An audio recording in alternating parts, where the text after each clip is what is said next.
Immigration numbers may be down, but the fight over border security is far from over. The federal government is signaling it is ready to roll out more of those giant red buoys, floating barriers anchored in the Rio Grande. Supporters say they're necessary, determined. Critics say they're dangerous, inhumane, and already tied up in the courts. And as migrant crossings drop, criminal organizations are changing course. Cocaine seizures are climbing, bringing back the kind of large-scale smuggling we haven't seen since the 90s. Authorities are calling it Cocaine Cowboys 2.0. I'm Yami Virgin in San Antonio, Texas, for another edition of Immigration Crisis, the fight for the southern border.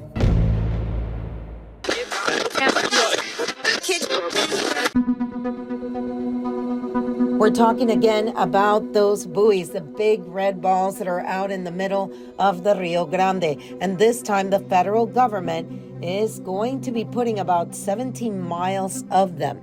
Jordan Elder did a story recently about them.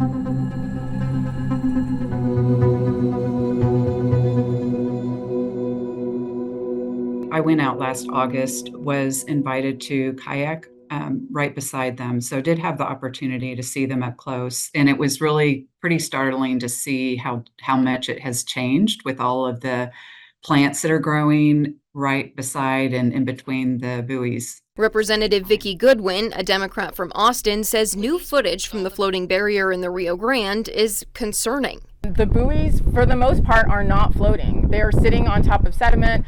Dr. Adriana Martinez captured these videos as she collected sediment samples around the barrier, studying the impact it's had on the river around it. She says the barrier is currently acting like an island. That the change that's happening around the buoys is happening much faster than I thought it would. She says one of the prime examples is this dye release, which she says shows water flowing much faster on the American side of the river. Goodwin sits on the House Homeland Security and Public Safety Committee, which often covers border issues. I think I will certainly raise the issue and raise the point that the buoys are having an environmental impact. Especially now that the buoys have been in the water for a year. You know, again, what is the goal of having the buoy barrier up? I'm sure it's intended to slow down immigrants coming across, but are there better ways? Goodwin says ideally the state would work with the federal government on reforming immigration. But Texas Governor Greg Abbott has repeatedly told us he plans to secure the border if the federal government won't, and he'll take the buoy case all the way to the Supreme Court if he has to. Martinez will soon take her samples back to her Illinois lab and hopes her results help educate people in Eagle Pass and beyond. And then hopefully I'll be able to get access again to look at how the area around the buoys is changing over time. And now we have Jordan Elder with us. Jordan, we just finished listening to your story. So tell us a little bit more about going back to the border now and not seeing the amount of people that we saw the last few times that we had been there. This is something that we had been wanting to do for a couple months because we knew that the crossing numbers were lower. So we were able to get it set up with Border Patrol. And the first visible difference that you see is in Shelby Park, because that's where the boat took off from. So for people who aren't as familiar, Shelby Park is the park that got shut down probably, it was a few years into the Biden administration, but the state of Texas shut it down and used that as kind of their home base for border security in Eagle Pass. There was all sorts of machinery and equipment. That's where they stored the buoys before they installed them. And it was essentially just kind of a militarized looking zone. So you couldn't get in at all.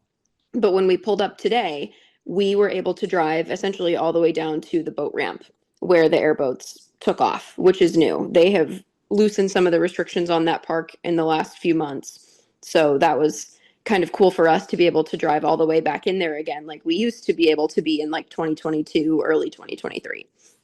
Tell me about the National Guard also, because I mean, one of the stories that I did was the National Guard shooting those air pellets at migrants as they were trying to come closer. Was there still a number of them? Were they still standing on top of the train wagons? We didn't see any of them standing on top of the shipping containers. We did see a few of them installing more razor wire, though. We saw that from when we were in the boat on the river. You could kind of see them on the US side layering more on there. That was one of the things about the trip that stood out to me the most, and we mentioned it in the story. There is so much razor wire and concertina wire on the US side of the border. All the way up the hills by the river, there are just layers of it. And I had asked the Deputy Chief Patrol Agent, Milton Moreno, there are still a lot of pieces of clothing stuck in there. And he was telling me that that's likely left over from 2023, early 2024, when we saw those mass surges. Because at that point, people just wanted to get on U.S. soil. They didn't care if they were going to get hurt in the process. And so there's a lot of clothing still stuck in there, and it's kind of unnerving to see, because those, if it ripped those people's clothes off of them, they were probably injured trying to get in. When you were going down the river, and yeah, those shipping containers, I mean, the whole look of what the area used to look like has completely changed. So when you guys were going down the river, what else did you notice other than, the shipping containers? Was there anything else different as far as the flow of the river, how high the river was? What else did you notice? One of the things that I noticed is the stark difference between the US side and the Mexican side. The US side, a lot of the vegetation has been removed for the razor wire. There are those shipping containers, but on the Mexican side, there's still a lot of wildlife over there and trees and bushes. It's a lot greener over on the Mexican side because they haven't put as much of an emphasis on making sure they've got that visibility element of things. And then it was very peaceful.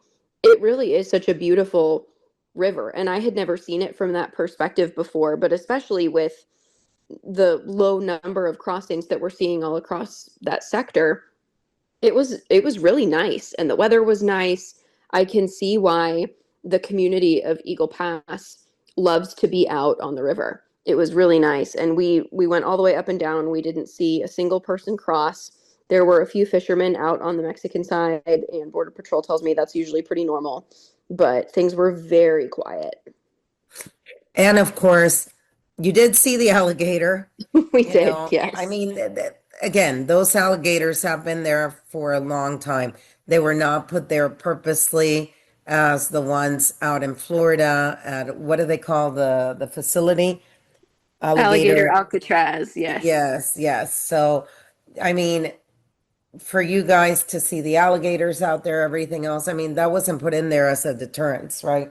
No, no. And Border Patrol made that clear too. They were saying, this is just we pass this guy sometimes. The alligator was funny too. When he heard the airboats coming, he came out to say hi and was kind of bumping the bottom of the boats because things have been so quiet. They were kind of saying that he always wants to come out and see what's going on now because things are so calm. But no, Border Patrol did not put that alligator there. But I was shocked at how close it kept getting to us. I never felt unsafe at any point, obviously, but it was interesting to see because sometimes you forget that kind of wildlife is just out there naturally. Yeah. So that was interesting to see. Yeah, the alligators, the moccasins, you still have rattlesnakes. I mean, it's normal. Let me ask you also, while you were out there, we have a story that is airing this coming week called Cocaine Cowboys. And in Texas, we had the cocaine mafia. It was a huge cocaine smuggling ring that was going on in South Texas. Did they talk to you at all about the number of drugs that they're getting now in that area, Eagle Pass? They're stopping a lot at the port of entry in Eagle Pass. I asked about cartel activity in that sector along the border, and they were saying that it still exists, but it's slower than it had been previously. Chief Moreno reiterated several times that the cartels are never going to stop trying to make money. They're always going to try to find a way to get people into the U.S. and their products, which are drugs, into the U.S. So he said it's kind of a game of cat and mouse, trying to figure out how do we get one step ahead? Then they're going to respond. So then how do we react? I asked about drone activity because in previous months we were hearing a lot about cartel drones that were scoping out where Border Patrol and the military were positioned on the border. He said they're not seeing that as much anymore, but it does still happen. And they are really, really excited about some of the new technology that's going to be coming their way as part of the big congressional spending package, because that's going to give them more ground detection sensors, for example, and equipment so that they might be safer as they try to respond to some of these things and some of these threats that come across the border, and then better drug detection technology as well. Interesting, because when we were in Laredo last week, the drone activity there has definitely gone up according to DPS, and they're catching a lot more cocaine coming in. So, what else did he tell you, or what else do you think is going to be coming up? Because it has slowed down, but again, the cartels are they're a business. They have a business model and they have to pivot depending on what's going on. They're no longer making money from migrants, so it appears that they're moving back to, the smuggling of drugs, and that's why they're seeing more big bust of cocaine and meth. So what else did they tell you that they're expecting to see?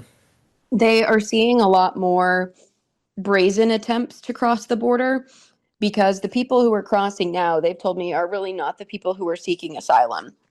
Essentially, they say the people that are coming across know they're going to get turned around, or they know that they're going to eventually be deported back to their home country or to another country that's willing to accept people. So a lot of people are trying to fly under the radar, or they're making more dangerous attempts in hopes that they won't get caught. And so they're seeing more of that, of people trying to kind of sneak through. They're doing things that are significantly more dangerous because if they don't fly under the radar, they know they'll get caught. Chief talked to you about the number of truckers, because now in Texas, you have to be able to speak English and Spanish in order to come across. Did you guys talk about that at all while you were out there? We really didn't. I've put in some questions to Texas DPS about that because DPS is going to be doing those English exams with the truck drivers. There is a federal element to it as well, but I've really only talked to DPS about that. Okay. Yeah, and I thought it was interesting. I just saw, I think we reported it yesterday, that they're now going to be experimenting in Texas with driverless 18-wheelers, which to Yes. me, it's a little scary. I mean, it's one thing to see those, what do they call them? Yomos, the ones that drive around in Austin without, a driver, kind of like Uber. Yeah. But to see an 18-wheeler without a driver, I think that would cause me to have a little more concern seeing it. I, Right. Well, just because they're yeah, so big too. We talk about Waymo, and there are some Waymo, there self-driving you go. Teslas, but those are much smaller vehicles. I don't think the trips are as long. Yeah, I definitely want to learn more about that with the 18 wheelers. Interesting. Any final thoughts after writing? And I gotta tell people that don't know this, she was a trooper to go out there. I've done that ride before, the airboats, and it's beautiful to see the river from that point of view. It is hot and you have bugs all over. Yes, they warned me though. Border Patrol was very nice. They knew I would want to know that I would need to bring glasses or goggles so that the bugs didn't hit me. And they know that I like to talk. And so they warned me, hey, keep your mouth closed when we're moving on the airboat or you're going to catch some bugs. And so Oh my I gosh, did. tell the I didn't reporter get, not to talk. yeah, I didn't get any bugs in my mouth, but one did smack pretty hard off of my safety glasses. So I Wow. was glad that I had them.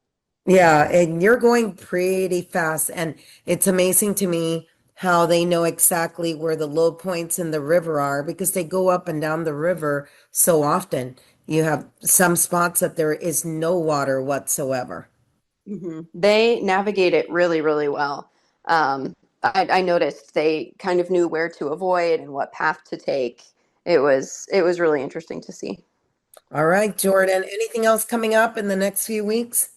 Coming up this week on Sunday, we're going to have another piece about the floating barriers that are right now installed in Texas. We know that there's a 17-mile stretch that's going to be coming in Cameron County, but the federal government is preparing to install waterborne barriers in waterways across the country. So we're going to have a look at that and kind of a look at what they're planning coming up on Sunday after the Chiefs-Giants game. Yeah, the border buoys. I tell her she's Yes, obsessed with those. and I You know, am.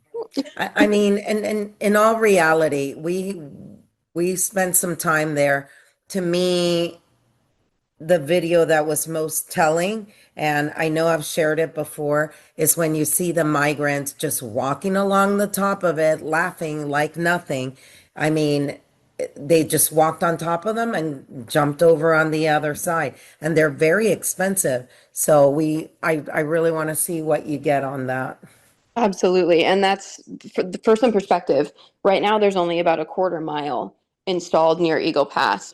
There's going to be 17 miles in the river down by Cameron County, one big continuous stretch from what it looks like on the maps. And so I think that the hope is that things will be a little bit different, that you won't be able to just walk around them if you keep going for a quarter mile, because you eventually are going to have to either go over them, or the hope is that you will see them and decide, I'm just not going to cross here at all.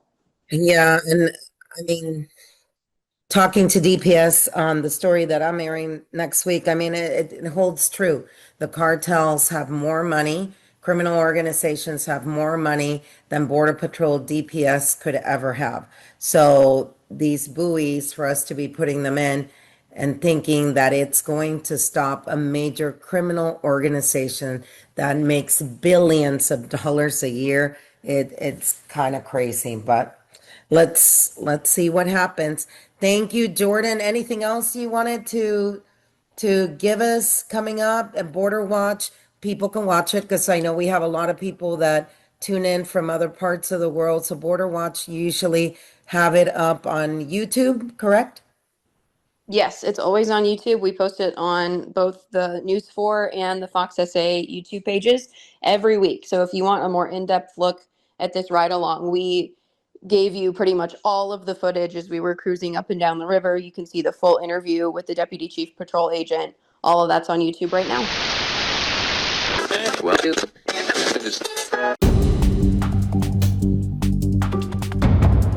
In an effort to stop the number of migrants coming across and also smuggling, those buoys are going to be out there in the river, but doesn't seem to be slowing anything down in Eagle Pass or along the river when we're talking about cocaine.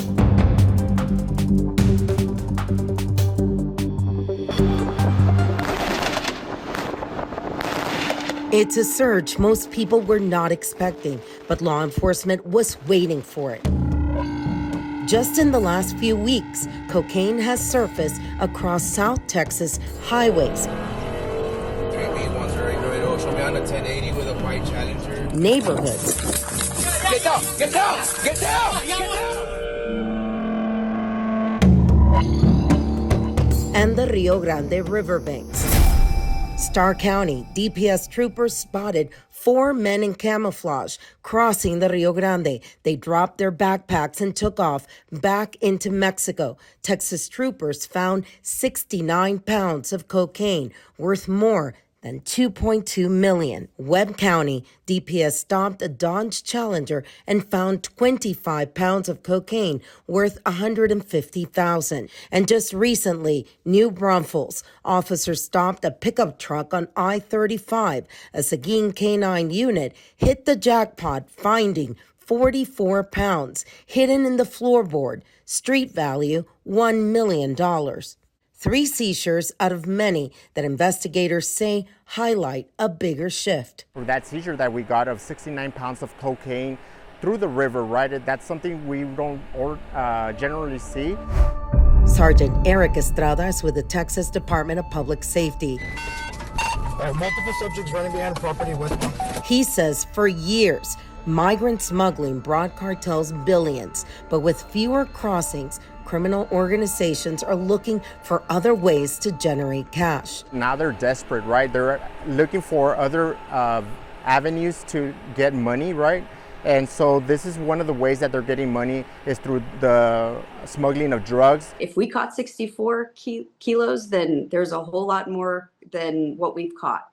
We generally catch about 2% of everything that crosses the border. So, the price of cocaine on the street is extremely low, which tells you the supply is big. And cocaine is definitely back as a party drug.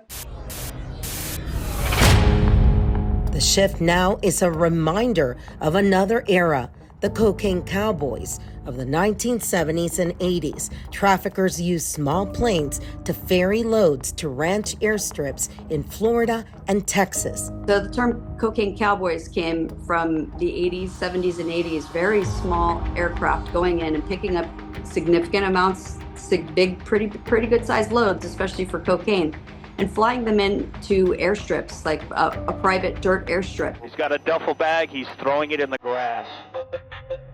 Retired DEA special agent in charge, Tony Hubbard, spent decades investigating cartels. He says the parallels to the past are striking. Hubbard told us we're seeing the same patterns as the 1980s, but today's cartels have better technology, more money, and faster routes. It's Cocaine Cowboys with 21st century tools. Another thing that we're starting to see here in Laredo is the use of drone technology, especially in the Mexico side. What they're starting to do is they're starting to launch these drones, and they're pretty much getting a location of not only federal agents, but also DPS troopers that are working in collaboration with them during Operation Lone Star. I do believe it is the return of the Cocaine Cowboys. Law enforcement calls it an old revenue stream revived as human smuggling slows down. With street prices dropping, experts say more cocaine is making its way into U.S. communities.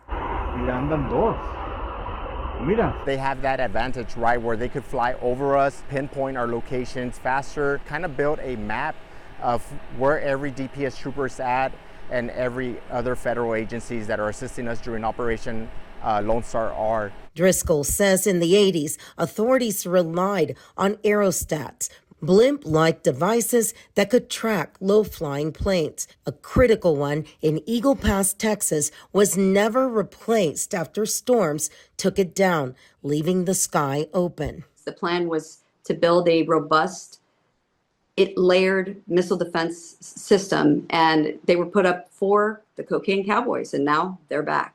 So we've got a big problem. Driscoll tells us that the valley near McAllen reports about 1,200 drone hits a day, many operated by cartels to move drugs. I think we're going to see a lot more air traffic. We're going to see the small airplanes coming back, the jets that can get past some of the radar technology that we have out there. What once seemed like a chapter from the past is now being rewritten along the border with billions in drug money at stake.